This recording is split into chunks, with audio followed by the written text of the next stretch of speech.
We've always been fascinated by the moving image. Characters that walk, talk and act like we do.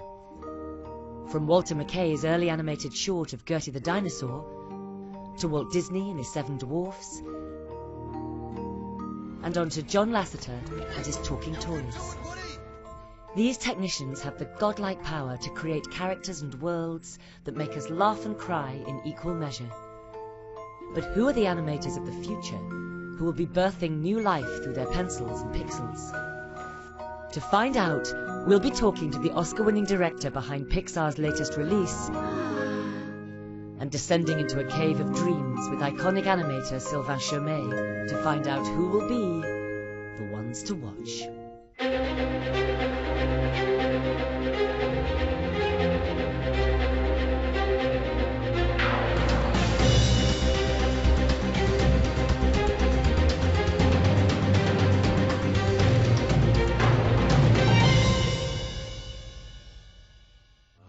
Okay, caution. There is a dangerous smell, people. Hold on, what is that? This is disgust. She basically keeps Riley from being poisoned, physically and socially. That is not really... This is Pixar's latest blockbuster. It's ugly! Yucky! And this is its creator, Pete Docter, presenting his feature at the Cannes Film Festival. The movie was given rave reviews by the festival's famously picky critics.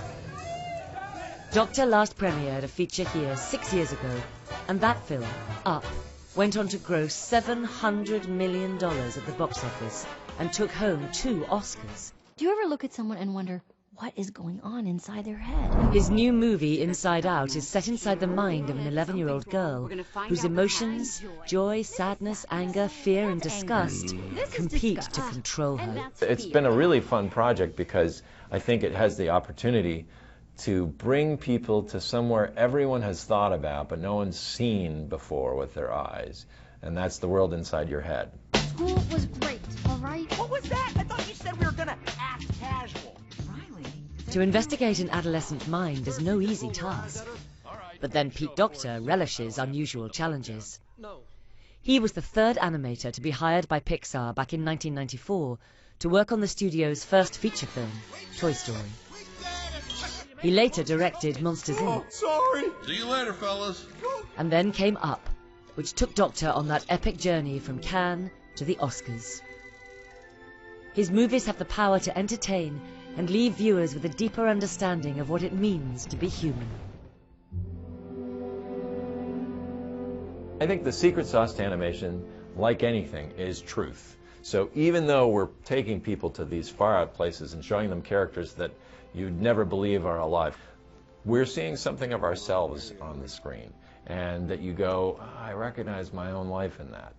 People are funny. They are able to project personality onto anything. I remember as a kid, I spent a $5 bill once and felt so bad because the $5 bill now was going to be lonely without all the other $1 bills that I had in my wallet. And you just invest these dead things with a sense of life, and that is our tendency as people. So animation takes advantage of that, grabs onto it and runs with it. It is an idea that animators have been running with for over a century, from the very first animated short by James Stewart Blackton in 1906, to the 4,000 rice paper sketches Winsor McCay made for Little Nemo in 1911, as he pioneered animation techniques still in use today. But it wasn't until Steamboat Willie, when Walt Disney added sound to moving cartoons, that animation really took off. It would take almost 60 years for a new Walt Disney to come along in the shape of one of its own employees. John Lasseter was fired when studio executives were unimpressed with his experiments with computers, seen here in Andre and Wall-E B. Yet what he had started would usher in a new golden era for the genre. Technology and art would drive the other, but at its heart would remain great characters and storytelling. A great animator is basically a great actor. Yes, they have technical skills. They can draw, they can operate the computer, they can create beautiful movement. But fundamentally, they are thinking about what's going on inside the characters' heads. They're always thinking about what is causing that movement. So it's not movement for movement's sake. Back in 2003, the year Jeffrey Katzenberg of DreamWorks declared hand-drawn animation to be dead, French animator Sylvain Chomet bucked the trend with the Triplets of Belleville that went on to receive 2 Oscar nominations. I thought that it was so stupid to say that, because when television arrived and you say radio is dead, it's a completely different thing. And I really noticed now that 3D animation is in kind of a cul-de-sac. It seems to be really blocked in a kind of a certain style, which everybody is doing the same. Drawn animation is always going to be a different style. It's always going to have his own personality. The characters always come with the first drawing, basically. I imagine them when I write the script, the way they're going to move, I know already that. I really believe that the first sketch you do is always going to be better than the second one. So I always keep the first sketch, and I always refer myself to it. So I say, this is the soul of this character. I don't want to go away from that. I want to keep the feeling of this thing. Good characters all begin in the mind of the animator. The closer she gets, the more delicate and slow she's going to move. Does that make sense? And make their entries into the outside world, courtesy of pen and paper.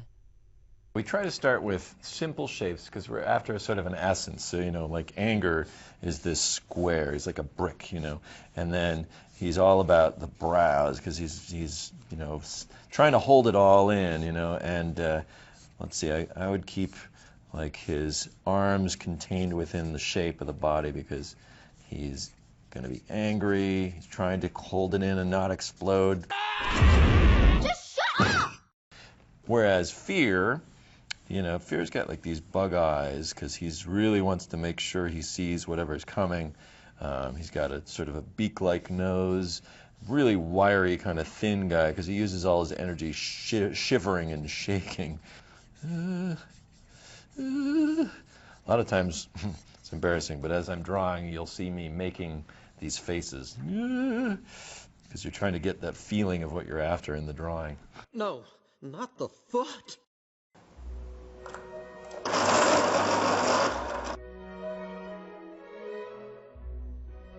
These are the very first sketches from Sylvain's new movie, The 1,000 Miles. A tale of 2 brothers on a road trip, based on never-before-seen drawings by the Italian film director Federico Fellini. He was a cartoonist before he was a live-action director. And I think I've got a bit of Baroque as well in my style, where the characters are, they have some very strong shapes, whether they're really round or very long or very square. And Fellini was doing that a lot as well. And when he was casting people, he would just get these people in and he would have them in his office. And he would say, oh, I can see you with a big dwarf there, and he would sketch the guy, and he would say, that's how I want you. Another source of his character inspiration comes from the terrain of the underworld in the Cocalia cave in Provence. When you go, so deep in the ground, it's almost like human shapes all over the place. I can see characters, I can see animals. For me, this couple actually embracing each other, and you look at the back of the woman, and it's amazing. It's like everything's there. I can even see the hands of the man. Many stories that could never be told through live action can be told through animation. In the world of pencil and pixel, literally anything can happen.